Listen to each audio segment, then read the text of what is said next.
bonsoir et bienvenue à tous. Je suis très heureux de vous retrouver. Voici l'essentiel de l'actualité de ce mercredi. Un coup d'État a eu lieu tôt ce matin au Gabon où un groupe de plusieurs militaires ont pris la parole dans une allocution télévisée où annonçaient vouloir mettre fin au régime actuel du pays et avoir mis le président Ali Bongo en résidence surveillée 4 jours après sa victoire aux élections présidentielles où il a réuni 65% des suffrages. Des militaires dénoncent un scrutin truqué. Je vous propose d'écouter un extrait de cette allocution.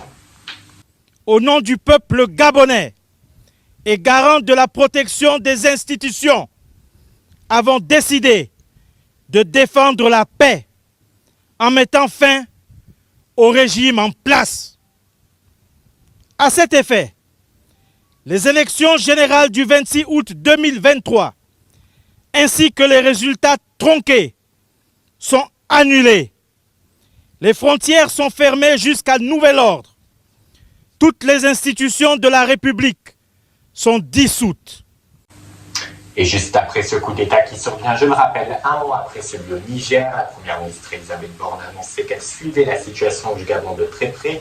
Par la suite, lors du compte-rendu du Conseil des ministres, le porte-parole du gouvernement, Olivier Véran, a annoncé que la France condamnait ce coup d'État.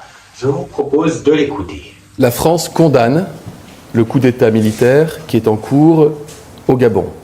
Et la France surveille avec beaucoup d'attention l'évolution de la situation sur place et réaffirme son souhait que le résultat de l'élection, lorsqu'il sera connu, puisse être respecté. Donc nous surveillons cela avec attention.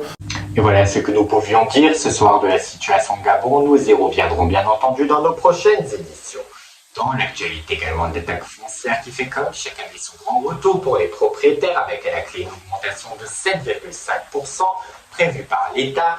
Plusieurs communes ont décidé d'aller encore plus loin, comme dans la capitale qui est en tête avec une augmentation de plus de 50%. Toute autre chose à présent, on a appris aujourd'hui qu'un nouvel accident s'est produit la nuit dernière dans les alentours d'1h30 du matin au parc d'attractions Luna Park. Un forain de 20 ans se trouve actuellement entre la vie et la mort après avoir été frappé par une assiette du manège. Il souffre également d'un traumatisme crânien. Il s'agit du deuxième accident dans le parc d'attractions en moins d'un mois. On s'en souvient après qu'un adolescent de 17 ans ait perdu la vie et qu'une femme avait été lourdement blessée. Allez, à présent, quittons Luna Park pour regarder la Lune et l'apparition de la super pleine Lune bleue qui sera visible dans le ciel cette nuit.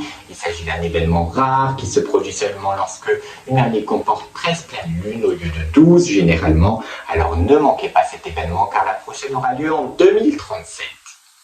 Et puis lui, à présent, vient d'une autre planète.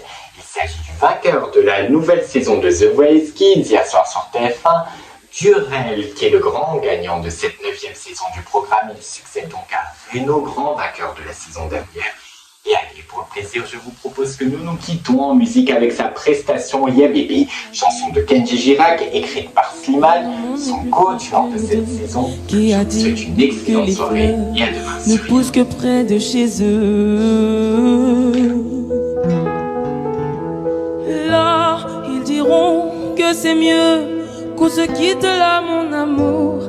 La raison vaudrait mieux qu'on se laisse, mais mon amour, je me souviens encore quand tu me disais